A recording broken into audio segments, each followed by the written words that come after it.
Welcome to mega debate. నా పేరు Rahim. 2003 October 1 సరిగ్గా ఇదే రోజు. అప్పుడు 22 సంవత్సరాల క్రితం అప్పుడు సీఎం చంద్రబాబే, ఇప్పుడు సీఎం చంద్రబాబే. అప్పుడు తిరుమలలో బ్రహ్మోత్సవాలు జరుగుతున్నాయి, ఇప్పుడు తిరుమలలో బ్రహ్మోత్సవాలు జరుగుతున్నాయి. అప్పుడు తిరుమల బ్రహ్మోత్సవాలు చూడటానికి సీఎం చంద్రబాబు తిరుమలకు బయలుదేరారు. కరెక్ట్గా అలిపిరి దగ్గరికి వెళ్ళంగానే అప్పట్లో ఏం జరిగిందో మనందరికీ తెలుసు. నక్సలైట్ల దాడి జరిగింది. అసలు అప్పుడు జరిగిన నక్సలైట్ల దాడిలో సీఎం చంద్రబాబు బతికి బట్టగట్టారంటే అది మామూలు విషయం కాదు. మరి అంత జెట్ కేటగిరీలో ఉన్నటువంటి చంద్రబాబు ఏ విధంగా ప్రాణాలతో బయటపడగలిగారు?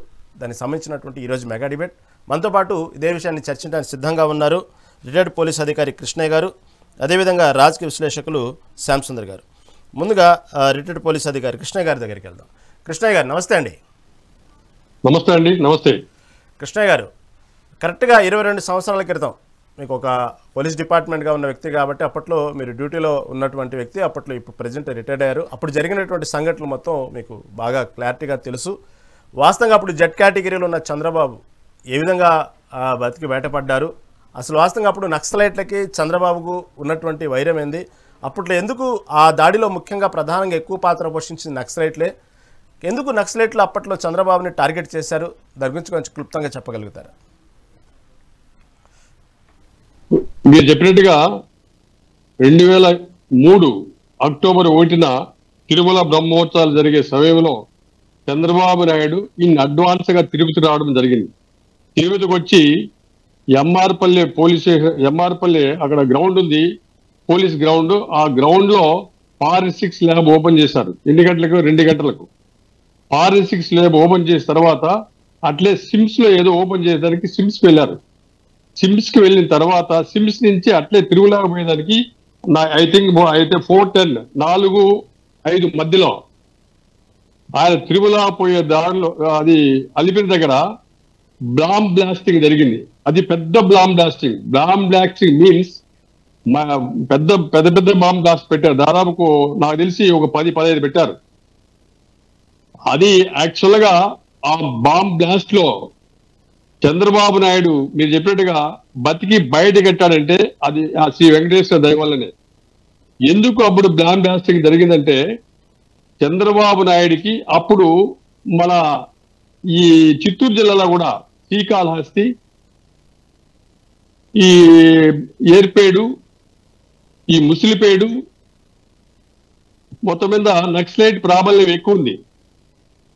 ఈ చిత్తూరు జిల్లాలో నక్సలైట్ ప్రాబల్యం ఎక్కువ ఉంది. అప్పుడు చంద్రబాబు నాయుడు ఆ నక్సలైట్ హిట్ లిస్ట్ లో ఉన్నాడు. ఎందుకంటే అప్పటి నుంచి ఆయన జెడ్ కేటగిరీ ఉంది చంద్రబాబు నాయుడికి. నక్సలైట్ల నుంచి ఇప్పుడు హిట్ లిస్ట్ అయిందో అప్పటి నుంచి చంద్రబాబు నాయుడికి జెడ్ కేటగిరీ ఉంది. అందువల్ల నక్సలైట్లు అతన్ని టార్గెట్ చేసి ఈ నక్సలైట్ల అప్పుడు మావోయిస్ట్ గ్రూప్, ఆ గ్రూప్ నక్సలైట్లు అందులో నాకు తెలిసి కొంత రాజకీయ ప్రాబల్యం కూడా ఉండింది అప్పుడు. ఎందుకంటే అక్కడ పాల్గొన్న వాళ్ళు మోస్ట్లీ నాకు తెలిసి అప్పుడు 2014 వాళ్ళు కన్విక్షన్ అయింది. రామ్మోహన్ రెడ్డి, నరసింహారెడ్డి, చందు అలియాస్ కేశవ్ అనే వాళ్ళకి 2014 కన్విక్షన్ అయింది. ఇంకొక అతను మీకు తెలుసు red sandal smuggler, I think Rajampet అతను కూడా దీంట్లో ఇన్వాల్వ్మెంట్ అయింది. అతని కేసు నాకు తెలిసి పెండింగ్ ఉంది. సో ఇట్లా చంద్రబాబు నాయుడు మీద బాంబ్ బ్లాస్టింగ్ జరిగింది. నిజంగానే ఆ రోజుల్లో బాంబ్ బ్లాస్టింగ్ లో అవిలాల్ రాజశేఖర్ రెడ్డి, చల్లవాడి కృష్ణమూర్తి, గోపాల్ రెడ్డి, శ్రీకాళహస్తి అప్పుడు మినిస్టర్ అయినా వీళ్ళందరూ పార్టిసిపేట్ చేశారు. యాక్చువల్ గా చంద్రబాబు నాయుడుకు చిన్న ఇంజరీ కూడా లేదు. నాకు తెలిసి అవినాష్ రాజశేఖర రెడ్డి మాత్రం బలమైన గాయాలు తగిలాయి. అతను కొంతకాలం హాస్పిటల్ కూడా అడ్మిట్ అయినాడు, మళ్ళా కోలుకొని బయటపడినాడు. నాకు తెలిసి యాక్చువల్ గా చంద్రబాబు నాయుడు ఆ బాంబ్ బ్లాస్టింగ్ లో అతిపెద్ద బాంబ్ బ్లాస్టింగ్ నిజంగానే ల్యాండ్ మైన్ అట్లా మైనింగ్ లో అతను బయటపడినాడంటే అతను అంతకు ముందు ఏదో ప్రజలకు ఎంతో అంత సేవ చేశాడు, ప్రజల మన్నలు కూడా ఉన్నాయి. కానీ అప్పుడు యాంటీ గవర్నమెంట్ జరుగుతుంది బాగా. ఎందుకంటే అప్పుడు రాజశేఖర రెడ్డి ప్రతిపక్షంలో ఉన్నాడు. యాంటీ గవర్నమెంట్ బాగా ఇతని మీద కొంత వ్యతిరేకత ఉంది. రైతులకి కొన్ని పథకాలు చేయలేదని, కొంత చేయలేదని బాగా యాంటీ గవర్నమెంట్. దట్టు నక్సలైట్ కూడా ఇతను కొంత దృష్టి ఇతని మీద దృష్టి ఉంది కొన్ని కారణాలచే. అప్పుడు మన చిత్తూరు జిల్లాలో కూడా నక్సలైట్ ప్రాబ్లం ఎక్కువ ఉండేది. ఆ గణపతి గ్రూపు, నాకు తెలిసి ఈ ఏరిపేట దగ్గర మన్నవరం ఉంది. ఆ మన్నవరంలో చలపతి అలియాస్ గణపతి అనుకుంటా, గణపతి పేరు మర్చిపోయినాను. వీళ్ళంతా కాళహస్తి అక్కడ బుచ్చాండ్ కండకి దగ్గర వీళ్ళకు ఒక ఫారెస్ట్ ఉంది. ఆ ఫారెస్ట్ లో షెల్టర్ తీసుకునేవాళ్ళు. తీసుకొని రాత్రి టైము అట కాళహస్తి, ముస్లిపేడు, తందాడు, మల్లవరం, సారీ మన సముద్రం ఇట్లా మన ఇప్పుడు ఇది ఉంది సిమెంట్ ఫ్యాక్టరీ, ఆ ఫ్యాక్టరీ నుంచి చేరి ఇట్లా ఇట్లా ఇట్లా వెళ్ళేవారు గొల్లపల్లి అడవులు లేకల్లా. ప్రతి డైలీ వాళ్ళు విజిట్స్ ఉండేది. అప్పుడప్పుడు రాత్రిపూట కొందరు కనబడేవాళ్ళు, కొంత భయాందోళన కూడా చెందేవాళ్ళు. అప్పుడు ప్రాబల్యం ఎక్కువ ఉంది మన ఆంధ్ర రాష్ట్రంలో, కంబైన్డ్ ఆంధ్రప్రదేశ్ లో నక్సలైట్ ప్రాబల్యం ఎక్కువ ఉంది. దట్టు చంద్రబాబు నాయుడు కింద థ్రెట్ ఉంది. ఆ థ్రెట్ తో బ్లామ్ బ్లాస్టింగ్ జరిగింది వాస్తవం. చంద్రబాబు నాయుడు బతికి బయలుదేరడం చాలా గొప్ప విషయం. ఈ విధంగా జరిగింది అనమాట. ఈ విషయంలో కొంతమందికి కన్విక్షన్ అయింది, కొంతమంది ఇంకా ఆ కేసు ట్రయల్లో ఉన్నది, కొంతమంది కోర్టులో పెండింగ్ ఉన్నారు, కొంతమంది కన్సైన్. అప్పుడు సిట్ వేశారు. సిట్ కూడా డిటి నాయక్ గారు చీఫ్, వెంటనే సిట్ వేశారు. ఆ డిటి నాయక్ గారు అప్పుడు డిఐజీ ర్యాంక్ అయితే ఆయన చీఫ్ గా ఉన్నారు.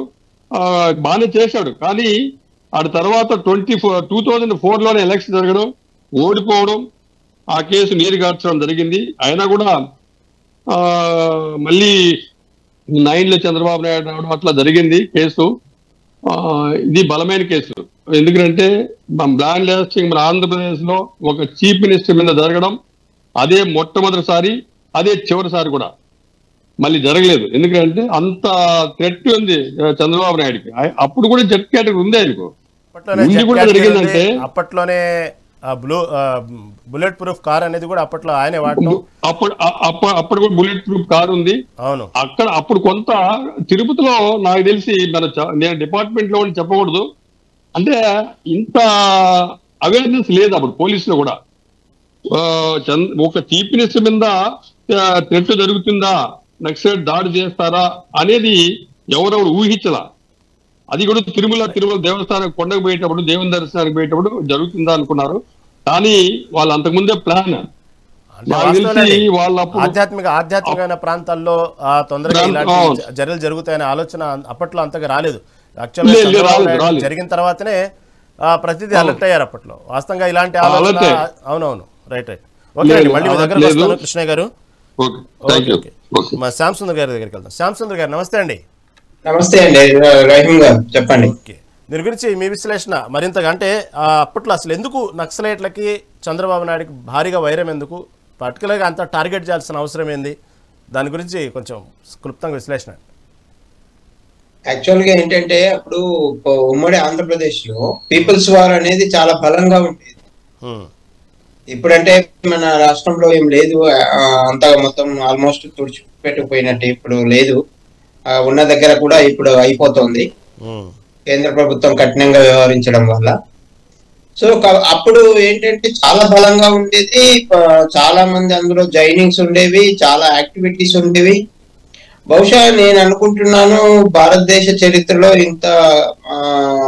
ఇంత పెద్ద బాంబ్ బ్లాస్ట్, అంటే ఒక ముఖ్యమంత్రి, సిట్టింగ్ ముఖ్యమంత్రి మీద, అధికారంలో ఉన్న ముఖ్యమంత్రి మీద దాడి జరగడం అనేది ప్రథమం అనుకుంటున్నాను అది ఇప్పటి వరకు అయితే. అంటే అప్పుడు ఉన్నటువంటి పీపుల్స్ వార్ ఏదైతే ఉందో, PWG గ్రూప్ అంటాం, అప్పుడు చాలా బలంగా ఉండేది. మొత్తం అడవుల్లో మొత్తం వాళ్ళదే రాజ్యం. ఒక రకంగా కొన్ని ఏరియాస్లలో, ఇంటీరియర్ ఏరియాస్లలో వాళ్ళు చెప్తేనే రావాలి, చెప్పకుంటే ఇంకెవరు రాకూడదు అనే రకంగా రూలింగ్, అక్కడ గవర్నమెంట్ లేదనే పరిస్థితులు కూడా నడిచింది.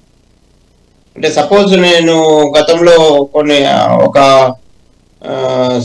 సేవా కార్యక్రమాల్లో పార్టిసిపేట్ చేసినప్పుడు మేము ఐ క్యాంప్స్, మెడికల్ క్యాంప్స్ పెట్టాలనుకున్నా కానీ వాళ్ళకు ముందు ఇంటిమేషన్ ఇవ్వాల్సి వచ్చేది.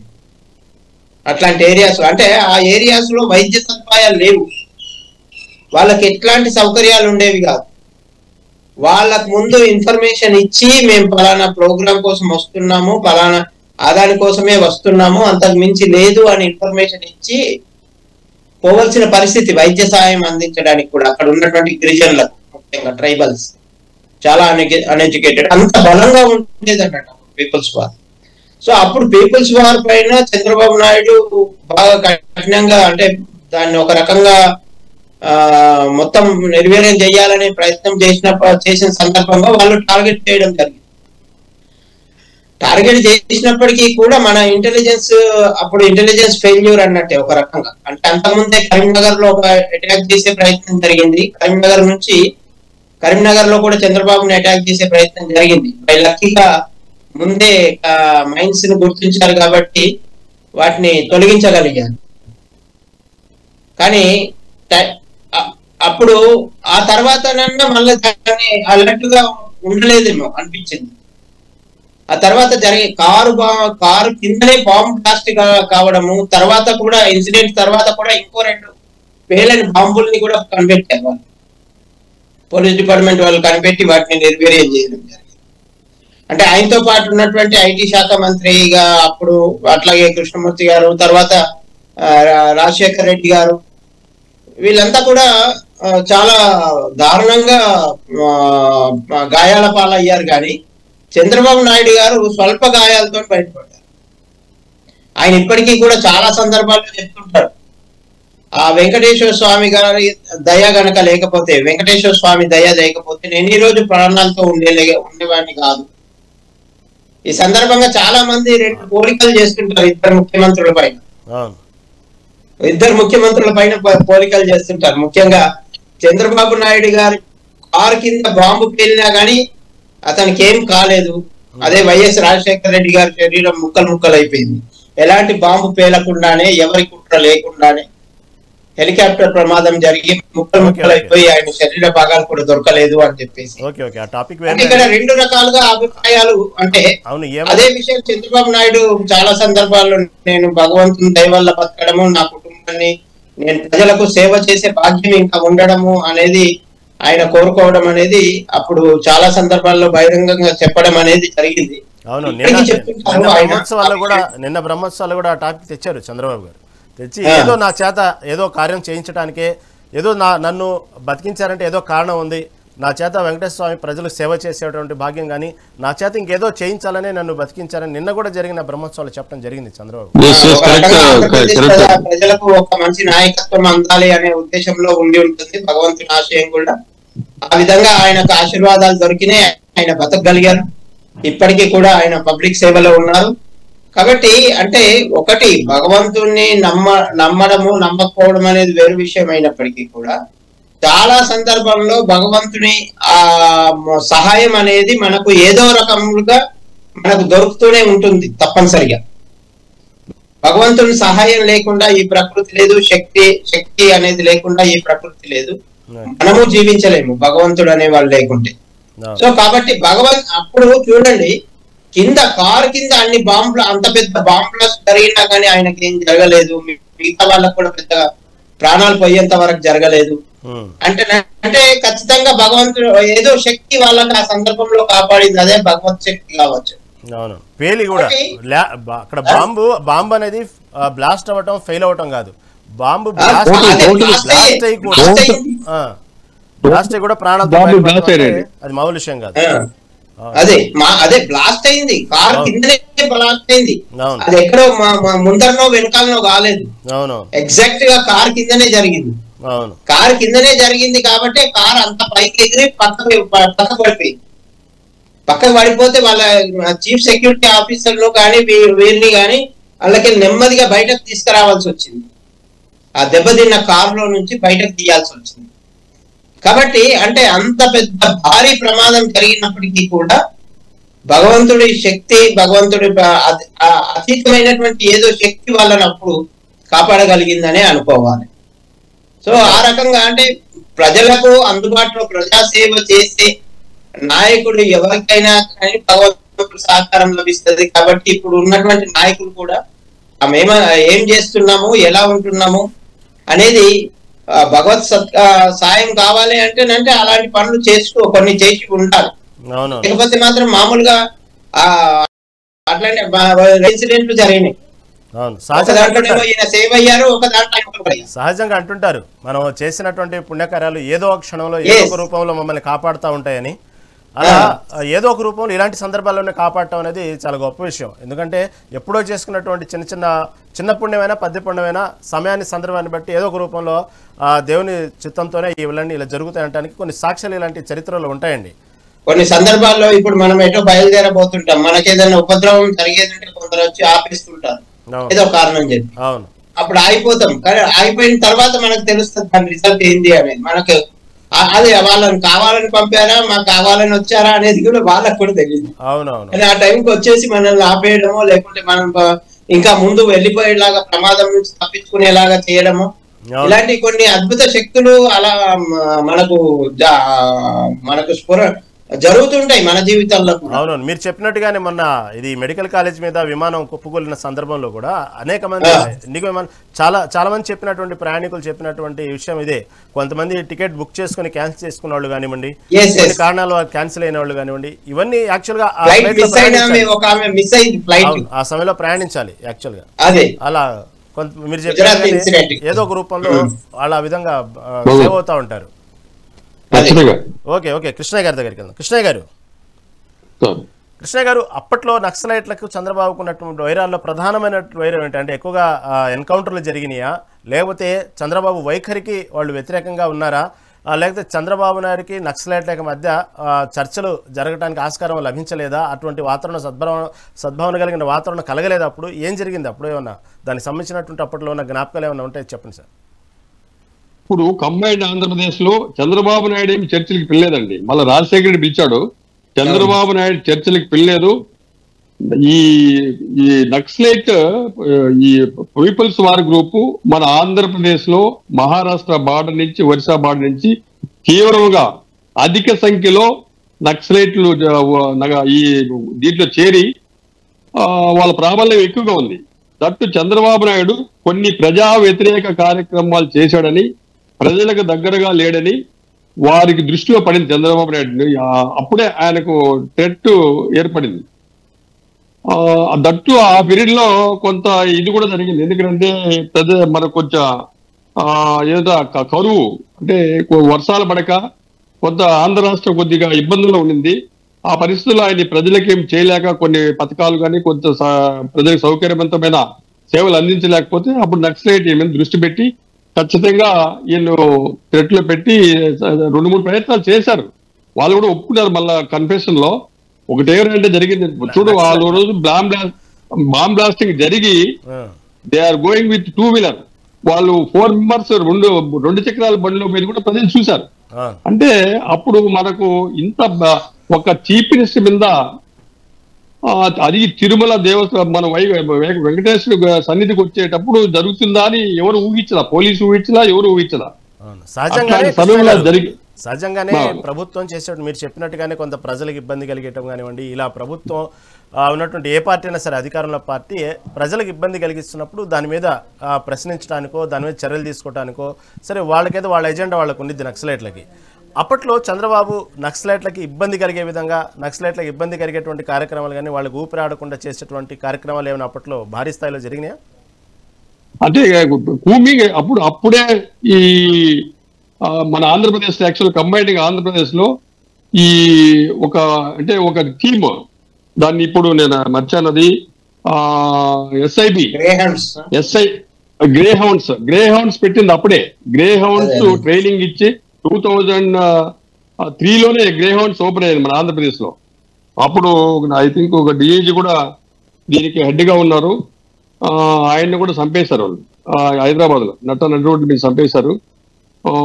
అది అప్పుడు ఈయనకి ఎందుకంటే ఈయన మీద థ్రెట్ నక్సలైట్ బాగా విపరీతమైన వ్యతిరేకత ప్రజల్లో ఉంది.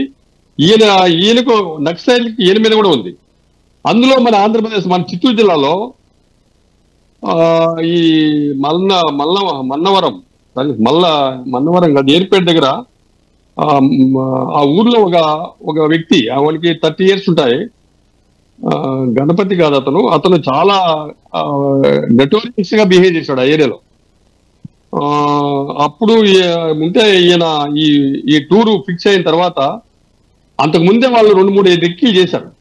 నాకు తెలిసి నేను ఎయిర్పోర్ట్లో పనిచేసేటప్పుడు నన్ను కూడా నక్సలైట్ మీకు చెప్పకూడదు ఇప్పుడు ఒక 1.5 డే అడవిలోకి తీసుకెళ్లారు. నన్ను ఒక ఫారెస్ట్ ఆఫీసర్ని తీసుకెళ్లి 1.5 డే అడవిలో పెట్టి నన్ను క్వశ్చన్ చేశారు. అయితే మీరు హరిజన్స్ కొట్టారా, హరిజన్స్ ఏమైనా చేశారా అంటే నేను హరిజన్స్ ఫేవరబుల్ గా ఉన్నా. అప్పుడు నాతో పాటు వచ్చిన ఫారెస్ట్ ఆఫీసర్ని చాలా ఇబ్బంది పెట్టారు. కానీ నన్ను ఇబ్బంది పెట్టలేదు. ఎందుకు ఇబ్బంది పెట్టాలో నాకు తెలియదు. ఈ విషయం ఎక్కడ బయట చెప్పొద్దని నాకు 1.5 డే నన్ను బయట పంపించారు. నేను అప్పుడు ఈ విషయం ఒక్క డిఐజీ రవిచంద్రకు మాత్రం చెప్పా. ఇమ్మీడియట్ గా నేను ట్రాన్స్ఫర్ చేశాను ఎంఆర్ఎల్ కానీ. ట్రాన్స్ఫర్ చేస్తే నేను అప్పుడు ఎంఆర్ఎల్ లో ఉన్నా. ఈ ప్లాన్ బ్లాస్ట్ నేను ఇప్పుడు ఆమె అడిషనల్ ఎస్పీ పద్మలత గారు ఎంఆర్ఎల్ లో ఉన్నాం. నేను కూడా ఐఎమ్ ఆన్ ది డ్యూటీ. అక్కడ అదే నేను చెప్పిన ఫారెస్ట్ ల్యాబ్ ఓపెన్ చేశారు. సిమ్స్కి వెళ్ళారు. అక్కడ ఏదో కొద్దిగా ఓపెన్ చేసిన తర్వాత 10 అట్లా సిమ్లాకి వెళ్ళేదానికి బయలుదేరారు. అప్పుడు జరగడం జరిగింది. యాక్చువల్ గా దీంతో డీటెయిల్ రిపోర్ట్ నా దగ్గర ఉండింది. నేను కొంచెం పరిగెట్టాను. పూర్తిగా నా దగ్గర మొత్తం దీంట్లో కొల్లం గంగిరెడ్డి కూడా ఉన్నాడు. ఇప్పుడు ప్రజెంట్ ఆయన ఉన్నాడు కొల్లం గంగిరెడ్డి. దీంట్లో ముద్దాయి. సో అప్పుడు స్ట్రాంగ్ మీరు ఎదురుగా టాపిక్ ఇచ్చారు కాబట్టి మీరు చెప్పడానికి కూడా కొంత సందేహిస్తున్నారు. వాస్తవంగా అప్పట్లో నక్సలైట్ల కార్యకలాపాలు అంటే వాళ్ళ కార్యాచరణ ఎలా ఉండేది మీరు దగ్గరుండి చూసారు కాబట్టి 1.5 డే గడిపారంటే ఆల్మోస్ట్ చాలా ఎక్కువ సమయం గడిపినట్టే వాళ్ళతో మీరు. కాబట్టి వాళ్ళ కార్యాచరణ ఎలా ఉన్నది, వాళ్ళు మన పట్ల అంటే మీ పట్ల తీసుకెళ్ళినప్పుడు వాళ్ళ బిహేవియర్ యాటిట్యూడ్ ఎట్టున్నది కొంచెం ఏదన్నా అంటే కొంచెం క్యూరియాసిటీగా ఉన్నది కొంతమందికి అసలు వాళ్ళ జీవన శైలి ఎలా ఉన్నది లోపల ఏందని తెలుసుకోవడానికి. దానికోసం మా మెగానైన్ టీవీ ప్రేక్షకుల కోసం ఏదైనా చిన్న క్లుప్తంగా చెప్పగలుగుతారా? నేను యాక్చువల్గా ఎయిర్పోర్ట్ ఏఎస్గా ఉన్నాను. ఉంటే నాకు 2 వీలర్ ఉండేది. నేను ఆ రోజు ఎందుకు కానిస్టేబుల్ కూడా ఎక్కించుకొని పోకపోతే ఒక ఫారెస్టరు అక్కడ మధ్యలో రాజులపాలెం అని ఉంది. ఆ రాజులపాలెం దగ్గర ఉన్నాము. కొత్త రోడ్ దాటినాము. ఒక 4 వచ్చారు సడన్ గా. అంటే చీకటి పడతా ఉంది. సడన్ గా 4 వచ్చారు. 4 వచ్చి టకటకటకన క్యాచ్ చేసి ఎందుకు అని అడిగితే మనకు నోరు మూసేసి తీసుకెళ్లి దాదాపు ఒక 7-8 కిలోమీటర్ల గొల్లపల్లె ఫారెస్ట్ కి తీసుకెళ్లారు. తీసుకెళ్ళిన తర్వాత మనకి భోజనం పెట్టలేదు. ఆ రోజు నైట్ అంతా క్వశ్చన్ చేశారు. సెంట్రీ పెట్టారు మాకు నిద్రపోకుండా. వాహనంలో తీసుకెళ్లారు. కాలినడక వెళ్ళారా వాహనంలో తీసుకెళ్లారా? అన్ని కిలోమీటర్లు కాలినడకే, వాహనం లేదు. వాహనాలకి వెళ్ళి కాలినడకి మా వెహికల్ ఆడ పారేసి లైసెన్స్ వాళ్ళ దగ్గర లైసెన్స్ మన దగ్గర కాలినడకి తీసుకెళ్లారు. మేమైతే మాకు ఎవ్రీథింగ్ ఓవర్ అనుకున్నాం మనం. ఎందుకంటే ఇంకా వీళ్ళ దగ్గర దొరికి మనం ఏం బయట పెట్టమంటామంటే నేను ఇప్పుడు చెప్తున్నాను బయట పెట్టలేదు. ఒక రవిచంద్ర ఎస్పీకి మాత్రం తెలుసాము. సో తీసుకెళ్లి క్వశ్చన్ చేశారు. కానీ నాకు ఆ మండలంలో ఫేవరబుల్ గా ఉన్నాను. ఎస్ఎస్ కి చాలా ఫేవరబుల్ గా ఉన్నాను. నైట్ అండ్ డే నేను సిన్సియర్ ఆఫీసర్. ఇప్పుడు కూడా ఆడిపోతే మీ మాదిరి పనిచేసే వాళ్ళు లేరు ఎవరు అంటారు. ఆ గుర్తింపు పెట్టుకున్నాను కాబట్టి నేను బయటకు పెట్టుకెట్టాను. అతను కూడా ఫారెస్ట్ ఆఫీసర్ జస్ట్ అప్పుడప్పుడే వచ్చాడు డ్యూటీలకి. ఆయన అరాచ్మెంట్ ఏం లేదు. సరే మళ్ళీ మమ్మల్ని ఎక్కడైతే తీసుకెళ్లారో అక్కడే తీసుకెళ్లి వదిలారు. వాళ్ళే తీసుకెళ్లి వదిలారు. ఎందుకంటే మనం చెప్పకూడదు. కానీ అప్పుడు ఈ మన సంవత్సరం అతను ఐ థింక్ గణపతిగా సారీ అతని ఇన్స్ట్రక్షన్ మీదనే మమ్మల్ని తీసుకెళ్ళడం. మళ్ళీ అతన్ని వాళ్ళు సంప్రదించే మనల్ని వదలడం జరిగింది. మాకు బాగా అర్థమైతా ఉంది. సంప్రదించి మమ్మల్ని వదలడం జరిగింది. మేము బయట బతికెట్టాము కాబట్టి ఇప్పుడు బతుకున్నా. నేను లేదు, అవకాశం లేదు. వాళ్ళు తెప్పించుకోలేదు. వాళ్ళకు ఉంది అవకాశం. కానీ ఆ రోజు మేము ఉన్నాం కాబట్టి మమ్మల్ని వాళ్ళు సంపాదన లేదు కాబట్టి తెప్పించుకుంటే గుర్తు పెడతారని చెప్పి తెప్పించుకోలేదు. అది మేము గెస్ చేసింది. వాళ్ళకి గొల్లపల్లిలోనే ఉన్నారు. గొల్లపల్లిలోనే షెల్టర్ ఉంది. వాళ్ళకు భోజనాలు పెట్టేవాళ్ళు పెడతా ఉన్నారు. కానీ ఆ రోజు తెప్పించుకోలేదు. సెంట్రీ మాత్రం ఉన్నారు. వాళ్ళు బయట ఏదో తిన్నారే మాకు తెలియదు, కానీ మాకు మాత్రం వాటర్ మాత్రం ఇచ్చారు. అదే విషయం అట్లా జరిగింది. అప్పుడు నెక్స్ట్ ప్రాబ్లం ఎక్కువ ఉంది. నేనైతే నీ ఏర్పేడు పోలీస్ స్టేషన్ కూడా అప్పుడు చెట్టు ఉంది, ఏర్పేట పోలీస్ స్టేషన్ మీద పెద్ద చెట్టు ఉంటే ఆ చెట్టు దగ్గర వచ్చి ఎక్కి చేశారు, పోలీస్ స్టేషన్ బ్లాస్ట్ చేశారు. మళ్ళా నాకు నేను అక్కడ ముస్లింపేట కాదు, వేరే పాత వీరాపురంలో ఒక నక్సలైట్, లేడీ నక్సలైట్ అరెస్ట్ చేశారు. కాబట్టి ఆమె చెప్పింది, ఆమె కన్ఫెషన్ లో చెప్పింది, సార్ మేము ఇక్కడికి వచ్చి రెక్కి చేసాం సార్ 2-3 రోజులు పోలీస్ స్టేషన్ బ్లాస్ట్ చేసేదానికి, మాకు అవకాశం దొరకలేదు అని చెప్పడం జరిగింది. అవన్నీ ఇప్పుడు చెప్పొచ్చో చెప్పకూడదు, ఇబ్బందికరంగా ఉంటాయి. అదే అటు జరిగింది. యాక్చువల్ గా చంద్రబాబు నాయుడు కొంత ప్రజాసేవ చేశాడు కాబట్టి ప్రజల అప్పుడు పరిస్థితులు చేయలేకుండా పోయినాడే, కానీ ఇప్పుడు కూడా ఆయన ప్రజలకు ఏదో ఎంతో చేయాలా, రాష్ట్రానికి ఏదో చేయాలా, ప్రజల్ని ముందుకు తీసుకెళ్లాలా, ఈ ఆంధ్రప్రదేశ్ డెవలప్మెంట్ చేయాలనేది ఇప్పుడికిప్పుడు ఉంది. అప్పుడు పరిస్థితులు బాగాలేక ఆయన కొంచెం యాంటీగా ప్రజలకు యాంటీగా కొన్ని ఇబ్బందులు కావడం, ఆ ఇబ్బందులు వాళ్ళు క్యాచ్ చేసుకోవాలని నెక్స్ట్ వాళ్ళ సిద్ధాంతాలు డిఫరెంట్ సిద్ధాంతాలు. అప్పుడు కొంచెం బాగానే ఉన్నాయి సిద్ధాంతాలు, ఇప్పుడు మాదిరి కాదు. అప్పుడు 2004 ఆన్వర్డ్స్ నెక్స్ట్ భావజాలం సిద్ధాంతాలు బాగా ఉంది, ఉండేవాడిని కొట్టి లేనివాడిని పెట్టడం అట్లాంటివి జరుగుతూ ఉన్నాయి. కానీ ఇప్పుడు సిద్ధాంతాలు గారు సినిమా ఫక్కిలో చూపించే విధంగా మీరు చెప్పినట్టు వాళ్ళ భావజాలం, ఉన్నోడిని కొట్టు లేనోడిని పెట్టు, ఇలాంటివన్నీ ఏ భావాలతో అయితే నక్సలిజంలోకి వెళ్తారో సహజంగా సినిమాల్లో తీసుకెళ్ళినప్పుడు, సపోజ్ మీలాంటి పోలీస్ అధికారినో లేకపోతే ఇలా తీసుకెళ్ళినప్పుడు వాళ్ళు ప్రస్తుతం నడుస్తున్నటువంటి ప్రభుత్వంలో లోటుపాట్ల గురించి కానివ్వండి, వాళ్ళ భావజాలం గురించి కానివ్వండి, ఇలా ప్రశ్నించడం ఇలా కొన్ని మూవీస్లో చూస్తుంటాం. సహజంగా అటువంటి ఎక్స్పీరియన్స్ ఎవరికి ఉండదు దాదాపుగా. కాబట్టి మీరు అలాంటి ఎక్స్పీరియన్స్ తీసుకున్నారు, అలాంటి భావజాలాన్ని మీ మీద రుద్దటం కానివ్వండి, భావజాలం గురించి ఎక్స్ప్లెయిన్ చేయడం కానివ్వండి, ప్రభుత్వం గురించి కానివ్వండి, మీ డిపార్ట్మెంట్ కానివ్వండి, అలాంటి ప్రశ్నలు కానివ్వండి, టాపిక్ కానివ్వండి లేవనెత్తడం జరిగింది ఆ సందర్భంలో? ఖచ్చితంగా జరిగాయండి, అవన్నీ ఇప్పుడు అవసరం లేదు, జరిగాయి. ఎందుకంటే ఖచ్చితంగా జరిగాయి. జాగ్రత్త అని కూడా చెప్పడం జరిగింది. అవన్నీ జరిగినాయి, కరెక్టే కదా, జరిగాయి. జరగడం జరిగింది. ఎందుకంటే వాళ్ళ దీని ప్రకారం మన కొంత ట్రీట్మెంట్ ఇవ్వడం కూడా జరిగింది. ఇబ్బంది జరిగింది. బాగుందండి, మీరు చెప్పే విధానం బాగుంది. టోటల్ గా వాస్తవంగా కొన్ని చెప్పాల్సినవి ఉంటాయి కాబట్టి, కొన్ని చెప్పకూడని ఉంటాయి కాబట్టి, ఓకే దాదాపు మీరు చాలా వరకు ఓపెన్ అయ్యారని అనుకోవాలి. ఓకే, నెక్స్ట్ మన శ్యామసుందర్ గారి దగ్గర.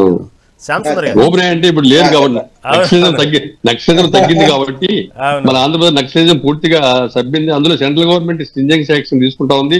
ఈ మార్చ్ లోపల కూడా, నెక్స్ట్ వచ్చే మార్చ్ లోపల కూడా మన ఇండియా, ఈ మహారాష్ట్ర కానీ, ఛత్తీస్గఢ్ కానీ, ఒరిస్సా కానీ, ఆంధ్రప్రదేశ్ కానీ ఎక్కడ కూడా నక్సలిజం ఉండకూడదు, ఈ మావోయిస్టులు కానీ, ఈ సింపథైజ్ ఎవరు ఉండకూడదు అని చెప్పి హోమ్ మినిస్టర్ గారు చాలా స్ట్రిక్ట్ గా, ఆయన ఓపెన్ గానే, నాట్ ఓన్లీ హోమ్ మినిస్టర్ గారు సీక్రెట్ కాదు, ఓపెన్ గానే చెప్పేశారు.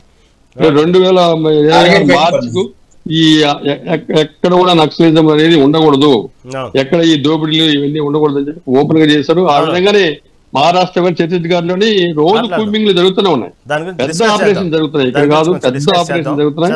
దానికి పెద్ద ఓకే ప్లీజ్ శాంసన్ గారి దగ్గర మళ్ళీ డిస్కస్ చేద్దాం దీని గురించి. వాస్తవంగా మీరు చెప్పినట్టు ఓవరాల్ గా ఇండియాలో ఈ నక్సలైట్ల అనేది దాడికి సంబంధించిన నక్సలైట్ల ఇబ్బందులు లేకుండా చేయాలంటే కేంద్ర ప్రభుత్వం తీసుకునే నిర్ణయాలు, దాని గురించి మాట్లాడతాం మనం. తర్వాత శాంసన్ గారు మీరు చెప్పినట్టుగా ఇందాక పీడబ్ల్యూజీ అప్పట్లో ఎందుకు చంద్రబాబు నాయుడు మీద మీరు విధంగా దాడి చేశారని ప్రశ్నించినప్పుడు వాళ్ళు చెప్పినటువంటి ప్రధాన కారణం, సరే ఇందాక మనం అనుకున్నట్టుగానే అనేక కారణాలు, ప్రభుత్వం ప్రజల పట్ల చేస్తున్నటువంటి నిరంకుశ వైఖరి కానివ్వండి, ఈ నక్సలైట్లకు ఇబ్బంది పెడుతున్నట్టు కార్యకలాపాలు కానివ్వండి, అప్పట్లో ఉన్నటువంటి ధోరణి, చంద్రబాబు ఉన్నటువంటి ధోరణి ఒక్కసారిగా మొత్తం ప్రైవేటైజేషను, మొత్తం ఆ ఉన్నటువంటి ధోరణి నచ్చక ఓకే చేశారు. కానీ ప్రధానంగా పీడబ్ల్యూజీ చెప్పినటువంటి ఒకే ఒక న్యూస్ ఏంటంటే, అప్పట్లో చంద్రబాబు నాయుడు ప్రపంచ బ్యాంకు ఏజెంట్గా వ్యవహరిస్తున్నారు, అందుకే మేము ఈ విధంగా దాడి చేసామన్నటువంటి విషయాన్ని కూడా చెప్పారు. శ్యామసుందర్ గారు అంటే ఒకటండి, ఇప్పుడు ప్రపంచ బ్యాంకు ఏజెంట్ గా పనిచేస్తున్నారు అనేది అది వేరే యాంగిల్ అండి. ఎందుకనంటే ఒక గవర్నమెంట్ డెవలప్ కావాలి, రాష్ట్రం డెవలప్ కావాలి అంటే అక్కడ ఉన్నటువంటి వనరులే సరిపోతాయని అనుకోవడానికి లేదు. తప్పనిసరిగా అదనపు వనరులు రావాల్సిన అవసరం ఉంటుంది కొంత. వాటి కోసం ప్రపంచ బ్యాంకు వెళ్తారా, ఇంకెక్కడికి వెళ్తారా, ఆసియన్ బ్యాంక్ వెళ్తారా, ఏది వెళ్తారు, ప్రతి గవర్నమెంట్ వెళ్తుంది, ప్రతి స్టేట్ గవర్నమెంట్ వెళ్తుంది. అప్పులు తీసుకురావాల్సిందే, అభివృద్ధి చేయాల్సిందే, సైమల్టేనియస్ గా సంక్షేమ పథకాలు అమలు చేయాల్సిందే.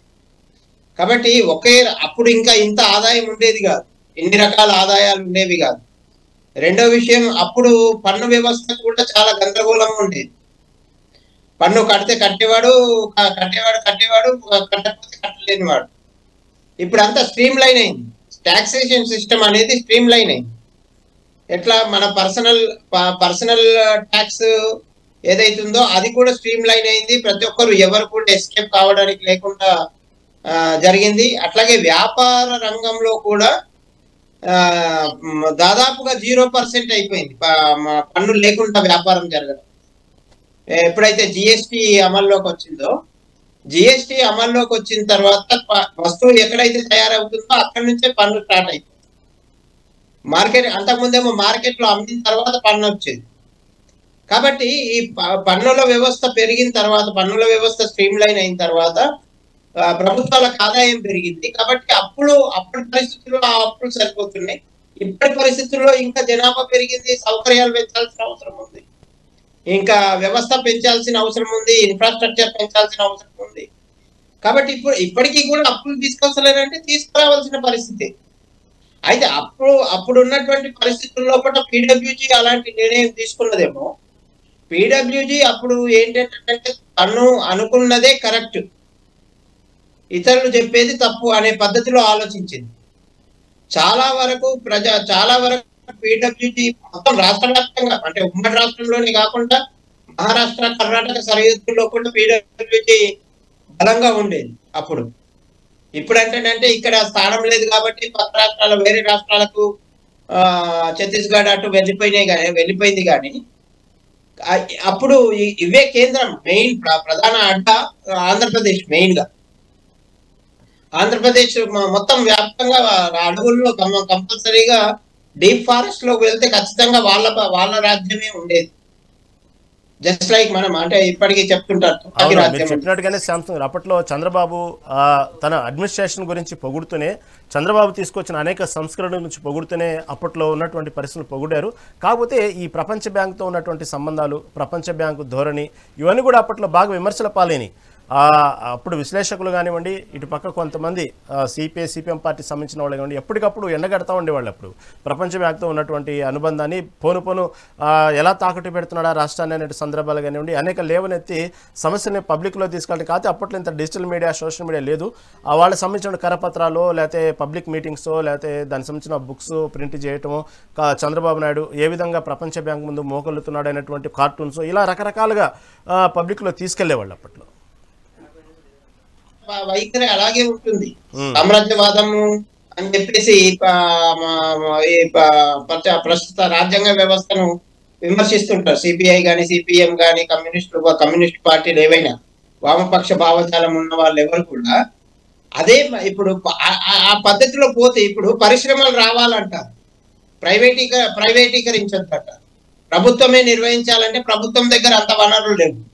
కాబట్టి సైమల్టేనియస్ గా ప్రభుత్వము, ప్రైవేటు రెండు కలిస్తేనే పారిశ్రామిక అభివృద్ధి అనేది జరుగుతుంది.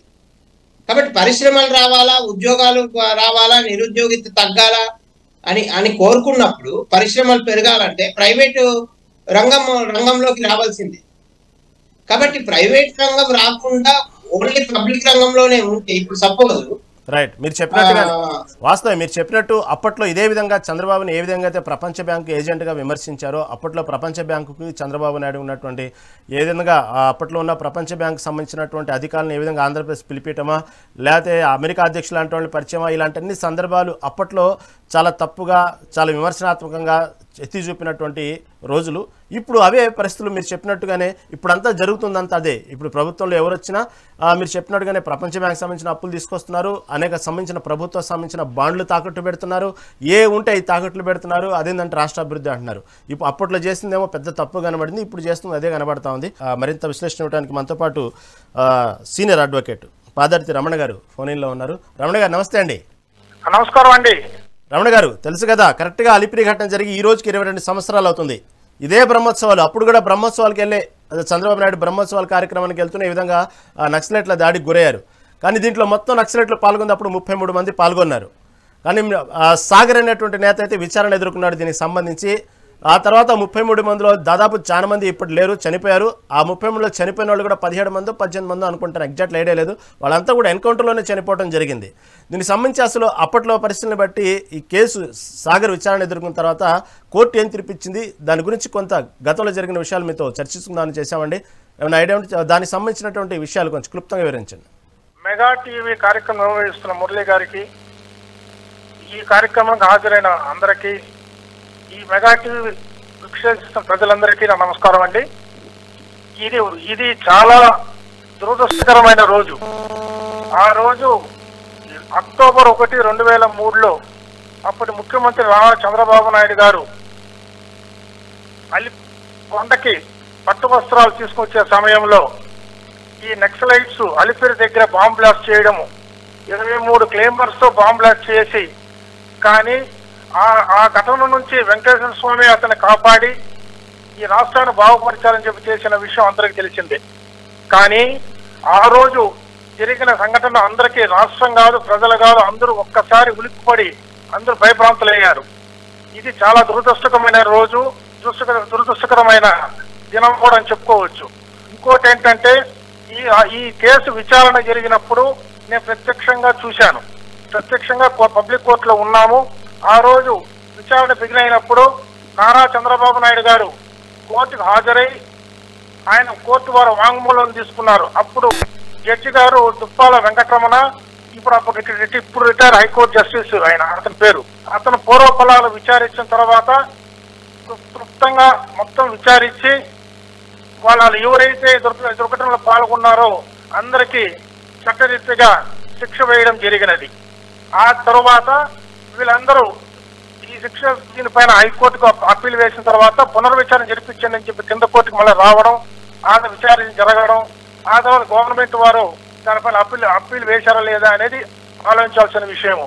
కానీ ఏదేమైనా కూడా ఈ దుర్ఘటన అందరూ ఖండించాల్సిన విషయమే. చాలా ఈ రోజుకి కూడా ఆ సంఘటన తలుచుకుంటే, నేను ప్రత్యక్షంగా చూశాను కాబట్టి ఈ రోజుకి కూడా ఆ సంఘటన కళ్ళ ముందే కనబడతా ఉంది. కాబట్టి చట్ట వ్యతిరేక చర్యలు ఎవరైతే పడగలరో వాళ్ళకి చట్టరీత్యాగా కోర్టు వారు శిక్షించడం జరిగినది. ఇది వాస్తవం. ఈ టోటల్గా తుది తీర్పు ఏమొచ్చింది దీనికి సంబంధించి? ఆ 33 మంది మొత్తం దాంట్లో పాల్గొన్న వాళ్ళందరూ నక్సలైట్లే. దానికి సంబంధించి తీర్పు ఏమొచ్చింది? దాంట్లో ఎవరెవరు నిర్దోషులుగా బయటపడ్డారు, ఎంతమంది బయటపడ్డారు? ఉన్న వాళ్ళలో సింహభాగం మొత్తం కూడా నక్సలైట్లోని ఎన్కౌంటర్లో చనిపోయినట్టుగా వార్తలు తెలుస్తూ ఉన్నాయి, అప్పట్లో తెలిసినాయి. దాని సందర్భంగా చివరిగా తుది తీర్పు ఏమొచ్చింది అప్పుడు దానికి సంబంధించి? శిక్ష నిరూపణ అయిందండి. నిరూపణ అయిన తర్వాత కొంతమంది యావజ్జీవ కారాగార శిక్ష పడింది, కొంతమంది 7 ఏళ్ళు జైలు శిక్ష పడింది. తేలారా సంబంధం లేకుండా సంఘటన వాళ్ళ మీద కూడా అప్పుడు కేసు ఏమైనా నమోదైందా?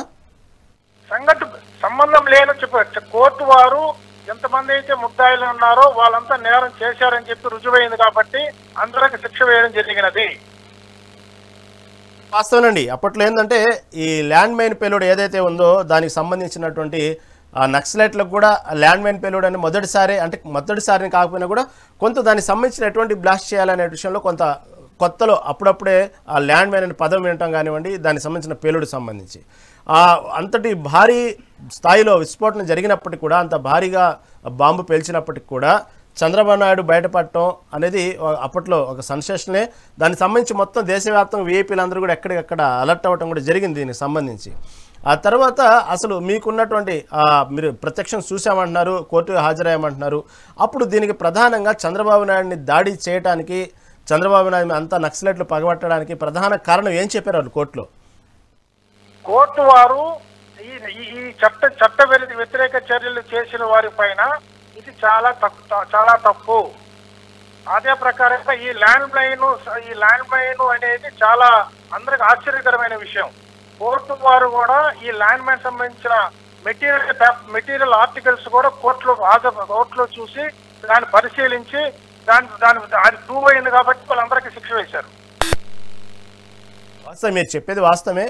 కాకపోతే అప్పట్లో ప్రపంచ బ్యాంక్ ఏజెంట్గా ఉన్నాడు కాబట్టే మేము కాల్పులు జరిపామన్నట్టు ఒక వార్త మాత్రమే హల్చల్ చేసింది అప్పట్లో. అసలు వాళ్ళు అప్పుడు నక్సలైట్లు కారణం ఏం చెప్పారు? ప్రధానంగా చంద్రబాబు నాయుడు మీద లేవనెత్తినటువంటి కారణాలు ఏంటి అడుగుతారు కదా సహజంగా జడ్జి, ఎందుకు ఈ పని చేశారనో అసలు ఏం దాని కారణాలు అడిగినప్పుడు వాళ్ళు తీసుకొచ్చిన ప్రధాన అంశం ఏంది అసలు అక్కడ? తీసుకోవాలా అని చెప్పి దృఢ నిశ్చయంతో ఉన్నారు కాబట్టి ఇతను ఏదో చేయాలని చెప్పి కుట్ర పన్ని అతనిపైన దాడి చేయడం జరిగింది. రైట్ అండి, ఫోన్లో పాల్గొన్నందుకు ధన్యవాదాలండి మీకు. తర్వాత కృష్ణయ్య గారు, కృష్ణయ్య గారు ఉన్నారు కదా లైన్లో? రైట్ కృష్ణయ్య గారు, నా వాయిస్ వినిపిస్తుందా? Okay right. ఓకే, చూసుకుంటేనండి ఈ ముఖ్యమంత్రులు సంబంధించినటువంటి విషయాల్లో యాక్చువల్గా ఏ ముఖ్యమంత్రి అయినా పరిస్థితుల్ని బట్టి నక్సలైట్లకి జరుగుతున్నటువంటి ఏదైతే వాళ్ళ మధ్యన ఉన్నటువంటి ఏదైతే ఘర్షణ ఉండేదో సహజం అది. ఎందుకంటే అధికారంలో ఉన్న ఏ ముఖ్యమంత్రి అయినా తన పని తాను చేసుకొని పోతారు. ఆ విషయంలో కొంతవరకు నక్సలైట్లకి అక్కడ ఉన్నటువంటి అధికారంలో ఏ మంత్రులు ఉన్నారో ఆ మంత్రులకి కొంత వాస్తవంగా ఎన్ని చెప్పుకున్నప్పుడు కూడా అది సెట్ అవ్వదు. అలాగే రాజశేఖర రెడ్డి ముఖ్యమంత్రిగా ఉన్నప్పుడు ఇదే నక్సలైట్లని చర్చలకు పిలవటం, సమస్యను తుపాకులు వేడండి అంటాం, తర్వాత ఆ చర్చలు విఫలం అవటం, ఇవన్నీ చర్చలకు పిలిపించి ఎవరెవరైతే వచ్చారో అసలు వాళ్ళ బలం ఏంది, బలబలగాలేంది, ఎవరెవరు దీనికి నాయకులు అనేటువంటి విషయాన్ని కూడా అప్పట్లో డిపార్ట్మెంట్ క్యాచ్ చేయటం, తర్వాత దానికి సంబంధించి కొంతమందిని ఎన్కౌంటర్ చేయటం, దాన్ని రాజశేఖర్ని ద్రోహం చేశారు, నక్సలైట్లను వెన్నుపోటు పొడిచారు అనేటువంటి వార్త కూడా అప్పట్లో హల్చల్ జరిగింది. దానికి సంబంధించిన ఏమన్నా చెప్పగలుగుతారా కొంచెం క్లుప్తంగా? కరెక్ట్ అండి. అప్పుడు రాజశేఖర రెడ్డి సీఎం అయితేనే ఆయనకి ఎట్లా వచ్చిందో మంచి ఐడియా వచ్చింది. అంటే ఆయన ఎవరిని సలహా తీసుకుంటా కానీ నక్సలైట్లు పదే పదే చర్చలు పిలిచారు. వాళ్ళు కొన్ని కండిషన్స్ పెట్టారు, ఈయన కొన్ని కండిషన్ పెట్టాడు. ఇద్దరు కండిషన్లో కొంతవరకు, ఎందుకంటే వాళ్ళు వితౌట్ వెపన్స్ తో చర్చకి రావాలని ఈఎల్ది మన సీఎం గారి డిమాండ్. వాళ్ళు వెపన్స్ తో మేము చర్చలకు వస్తామని చెప్పి అట్లా జరిగి ఫైనల్లో వితౌట్ వెపన్స్ తోనే చర్చలకు వచ్చారు. చర్చలకు వచ్చిన తర్వాత అక్కడ మంచి వాతావరణంలో చర్చలు జరిగాయి. బట్ అప్పుడు ప్రభుత్వానికి ఏం మేలు జరిగిందంటే వాళ్ళ ప్రతి ఒక్కరిని ఐడెంటిఫై చేయగలిగాం. ఎందుకంటే వాళ్ళు ఎవరెవరు యాక్టివ్ మెంబర్స్, ఎవరెవరు స్టేట్ క్యాడర్ ఉందో, ఎవరెవరు జోనల్ క్యాడర్స్, ఆ క్యాడర్స్ అంతా ఐడెంటిఫై చేసిన తర్వాత వాళ్ళని మళ్ళీ ఆ చర్చలు సఫలమైన జరిగిన తర్వాత మళ్ళా సేఫ్ గా వాళ్ళు తీసుకుని వాళ్ళ ప్లేస్ లో ఎస్కార్ట్ తోనే వెళ్ళారు. వెళ్ళిన తర్వాత మరి కొద్ది రోజులకు వాళ్ళ ప్రాబల్యం ఎక్కువైపోయేందుకు అప్పుడు గ్రే హ్యాండ్ స్టార్ట్ అయిపోయింది ఆంధ్రప్రదేశ్ లో. ట్రైనింగ్ కూడా పూర్తిగా వచ్చింది. మంచి మంచి ఆఫీసర్స్, యువక ఆఫీసర్స్ అంతా గ్రే హ్యాండ్స్ లో పనిచేసి బయటకు వచ్చారు. అప్పుడు వీళ్ళు ఎవరైతే ఐడెంటిఫై చేశారో వాళ్ళందరినీ కూమింగ్ చేసి కొద్ది కూమింగ్ చేయడం, వాళ్ళని ఎన్కౌంటర్ చేయడం, కొందరిని సరెండర్ చేసుకోవడం, ఇవంతా జరిగింది. ఆ సర్చ్ అనేది అది ప్రభుత్వానికి అనుకూలంగా జరిగింది. ఎందుకంటే ఉద్దేశం ఎట్లున్నా కానీ చర్చలకు వాళ్ళు రావడం, వాళ్ళు చాలా వరకు మనం ఐడెంటిఫై చేయడం పోలీసు, వాళ్ళ తర్వాత మా ఏదైతే అనుకున్నారో గవర్నమెంట్ దాన్ని సక్సెస్ఫుల్ గా కొంతవరకు వాళ్ళ మీద మా చర్యలు తీసుకున్నారు గవర్నమెంట్. చాలా ఎన్కౌంటర్స్ జరిగాయి, చాలా సరెండర్ అయినారు, చాలా మంది అరెస్ట్ అయినారు. ఇట్లా జరిగింది. దాదాపు 2004 నుంచి 2008 వరకు, ఐ థింక్ 2008 వరకు ఈ ఎన్కౌంటర్స్, ఈ సరెండర్స్ ఇవన్నీ బాగా జరిగాయి గవర్నమెంట్ లో. అప్పుడు కొంచెం తగ్గింది, ఆంధ్రప్రదేశ్ లో కొంచెం తగ్గింది. కానీ అటు తర్వాత మళ్ళీ ఈ నక్సలైట్ పెరిగారు. మళ్ళీ కొంత ఆంధ్రప్రదేశ్ కు రావడం జరిగింది. మళ్ళీ అటు తర్వాత ఈ బ్లాస్టింగ్ ఎప్పుడైతే జరిగిందో అప్పటి నుంచి మా ఆంధ్రప్రదేశ్ కాదు, కొన్ని ఏదైతే ఈ నక్సలైట్ ప్రాబల్యం ఉంది రాష్ట్రాల్లో, పోలీసు కూడా దానికి అనుగుణంగా ట్రైనింగ్ లో వాళ్ళు ఏ విధంగా కూమింగ్ చేయాలా, ఏ విధంగా అరెస్ట్ చేయాలా, ఏ విధంగా ఎన్కౌంటర్ చేయాలా అనేది బాగా ఒక సబ్జెక్ట్ గా ముందుకెళ్లడం జరిగింది పోలీసు వ్యవస్థ. వాళ్ళు రాను తగ్గుతూ వచ్చారు. కొంత అంటే మన ఆంధ్రప్రదేశ్ తగ్గిండొచ్చు, మహారాష్ట్ర, ఛత్తీస్గఢ్ పూర్తి అడవులు కాబట్టి అక్కడ జరగడం జరిగింది ఒరిస్సా ప్రాంతంలో. మనకైతే కొంచెం రాను తగ్గుతూ వచ్చింది. ఇప్పుడు పూర్తిగా మన ఆంధ్రప్రదేశ్ లేదు నక్సలిజం. అప్పుడైతే చాలా ఎక్కువ ఉండిందండి. ఎందుకంటే చంద్రబాబు నాయుడు పీరియడ్లో ప్లీజ్ చూసుకుంటే చంద్రబాబు నాయుడే కాదు, చంద్రబాబు నాయుడు వాస్తవంగా ఆ తర్వాత నక్సలైట్ల మీద అంతగా ఎదురుదాడికి వెళ్ళిన సందర్భాలు కూడా చాలా తక్కువ బ్లాస్ట్ జరిగిన తర్వాత. కాకపోతే అప్పట్లో ఇంకా కొంచెం ఫ్లాష్ బ్యాక్ వెళ్తే చంద్రబాబు నాయుడు, ఎన్టీఆర్ వీళ్ళంతా ఒకే కుటుంబం కాబట్టి నక్సలైట్ల వల్ల నష్టపోయింది తన తోడలు దగ్గుబాటి వెంకటేశ్వరరావు ఉన్నారు సడ్డుగుడు. వాళ్ళ నాన్నగారు కూడా ఇదే విధంగా నక్సలైట్ల చేతిలో చనిపోవడం జరిగింది కారంచేడులో. అవును, కారంచేడు ఆయన చనిపోయాడు, మాధవరెడ్డి చనిపోయాడు. మాధవరెడ్డి మా ఎస్పీ, చాలా యంగ్ ఎస్పీ, కడప ఎస్పీ చేశాడు. ఆయన ఫోటోలు కూడా ప్రతి పోలీస్ స్టేషన్ లో ఉన్నాయి. ఉమేష్ చంద్ర ఆయన చంపేశారు. చాలా జరిగేలేండి. అప్పుడు మంచి మంచి ఆఫీసర్లు పొట్టున పెట్టుకున్నారు వాళ్ళు. ఇంకొక అతను ఉమేష్ చంద్ర కాదు, ఇంకొక అతను సంథింగ్ నాయుడు, ఆయన కూడా చంపేశారు. చాలా జరిగాయి ఇప్పుడు. ఎందుకంటే అప్పుడు కొంత నక్సలైట్ ప్రాబల్యం రాను రాను పెరిగి వాళ్ళు గ్రామాల మీదకి పడి టౌన్ల మీద కూడా అప్పుడప్పుడు వాళ్ళు, ఎందుకంటే ఇంత యాక్టివ్ లేదు పోలీస్, అప్పుడు అంత ఇంటెలిజెన్స్ వ్యవస్థ లేదు. ఈ గ్రే హౌండ్స్, ఈ ఎస్ఐఎఫ్ ఇవన్నీ కొంచెం తక్కువగా ఉన్నాయి. రాను రాను వీళ్ళ ప్రాబల్యం పెరిగేందుకు పోలీస్ వ్యవస్థ కూడా అధునాతమైన టెక్నాలజీ పెరిగింది కాబట్టి కదలికలు ఆటోమేటిక్ గా మనకు సెల్ ఫోన్స్ వచ్చాయి, ఇంకా వైర్లెస్ సెట్స్ వచ్చాయి, రకరకాలుగా వచ్చిన తర్వాత వాళ్ళు కూడా పెరగాలని చూస్తున్నారు ఇప్పుడు కూడా. ఎందుకంటే వాళ్ళు మనం తగ్గినట్టే వాళ్ళ ప్రాబల్యం పెంచుకోవాలా వాళ్ళ సిద్ధాంతం. మొన్న ఈ మధ్య రీసెంట్ గా కూడా తెలంగాణలో 2 రెడ్లు, బలపైన రెడ్డి కమ్యూనిటీ వాళ్ళు, వాళ్ళ నక్సలైట్ లో స్టేట్ క్యాడర్ కలిగిన వాళ్ళు మొన్న ఛత్తీస్గఢ్ లో చంపేశారు 2. వాళ్ళు ఆ పీరియడ్ లో చేరిన వాళ్ళు. 2003 ముందు నక్సలైట్ లో చేరిన వాళ్ళు ఈ మధ్యలో రీసెంట్ గా ఛత్తీస్గఢ్ ఎన్కౌంటర్ లో చనిపోవడం జరిగింది. ఇట్లా గణపతి, అవునవును కృష్ణయ్య గారు మీరు చెప్పిన అప్పట్లో నక్సలైట్ల కదలికలు కానివ్వండి, ఇవన్నీ ఇప్పుడున్నంత టెక్నాలజీ, ఇప్పుడున్నంత ఏదైతే మీరు చెప్పినట్టు సెల్ ఫోన్లో, డిటెక్టర్లో, ఇవన్నీ అంతగా అప్పట్లో నాలెడ్జ్ లేదు. వాళ్ళ కదలికలను కూడా పసిగట్టడం అనేది అప్పట్లో చాలా కష్టమేది. వాళ్ళ ప్లాన్లు ఏంది, వాళ్ళ కదలికలు ఏంది, వాళ్ళ మైండ్లో ఏమున్నది, వాళ్ళు ఏ విధంగా ఉంటారు, ఏ విధంగా రాగలుగుతారు అనేది పోను అలవాటు అయింది. చాలా నష్టాలు జరిగిన తర్వాత ఇప్పుడున్న టెక్నాలజీ ప్రకారం ఎప్పటికప్పుడు దళాలు అయితే వాళ్ళని ముట్టుబెట్టడం చూస్తూ ఉన్నాం మనం. దానికి సంబంధించినటువంటి అనేక ఇప్పట్లో దాదాపు చూస్తే ఎవరెవరైతే మేజర్గా సీనియర్లు ఉన్నారో, ఈ నక్సలైట్ల నాయకులు ఉన్నారో దాదాపుగా అంతమయ్యారని అనుకోవాలి. ఎక్కడో 1-2 ఏళ్ల మీద లెక్క పెట్టొచ్చు. కానీ ప్రధానమైన సీనియర్ లీడర్లు అందరూ ఇప్పటికే దాదాపు ఎన్కౌంటర్లో కానివ్వండి, వయసు రీత్యా కానివ్వండి చాలా మంది అంతమైపోయారు. దాదాపు నక్సలైట్ ప్రభావం కూడా మనకు పెద్దగా లేదు కొన్ని రాష్ట్రాల్లో. మీరు చెప్పినట్టుగానే ఛత్తీస్గఢ్ ఇలాంటి బార్డర్స్ తప్ప పెద్దగా దేశంలో ప్రభావం లేదు.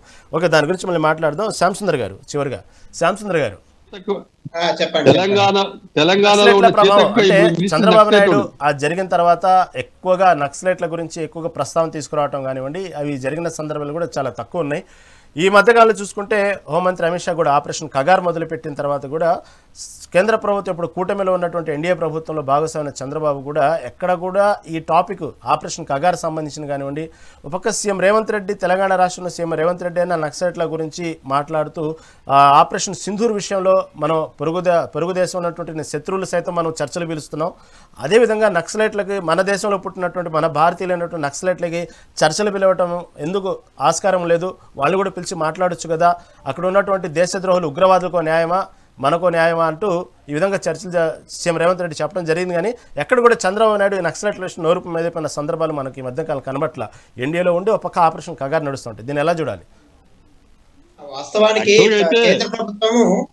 కేంద్ర ప్రభుత్వము తీవ్రవాదం విషయంలో 0 టాలరెన్స్ తోనే ఉందండి. అది ఏ వామపక్ష తీవ్రవాదమైనా, ఇస్లామిక్ తీవ్రవాదమైనా, మరేదైనా కానీ. ఎందుకనంటే ఎవరితో చర్చలు చెప్పట్లేదు. రేవంత్ రెడ్డి గారు ఎట్లా మాట్లాడారో తెలియదు కానీ ఎక్కడ కూడా తీవ్రవాదంతో చర్చలు జరుపుతామని ఎక్కడ కూడా కేంద్ర ప్రభుత్వం చెప్పలేదు. ఈ మధ్య నరేంద్ర మోడీ గారు గవర్నమెంట్ 2014లో వచ్చిన తర్వాత తీవ్రవాదుల విషయంలో 0 టాలరెన్స్ చర్చలని కాదండి, తీవ్రవాదుల చర్చనే కాదు, ఆపరేషన్ సింధూర్లో భాగంగా వాళ్ళు దానికి సంబంధించినటువంటి సీజ్ ఫైర్కి వేడుకుంటే సీజ్ ఫైర్కి అవకాశం ఇచ్చాం. ముట్టబెట్టడానికి అవకాశం ఉన్నప్పుడు లోపల దాకెళ్ళి దాదాపు 100 మంది ఉగ్రవాదులు వాళ్ళ స్థావరాలు మొత్తం ముట్టబెట్టినప్పుడు ఇంకా దాదాపు ఇంకొంచెం ఒక అరగంట గంట కనుక ఫైట్ చేస్తే మొత్తం క్లోజ్ అయ్యే సందర్భంలో కూడా ఎక్కడో సీజ్ ఫైర్కి అవకాశం ఇచ్చి వాళ్ళకి క్షమాభిక్ష పెట్టేంత పని చేసాం.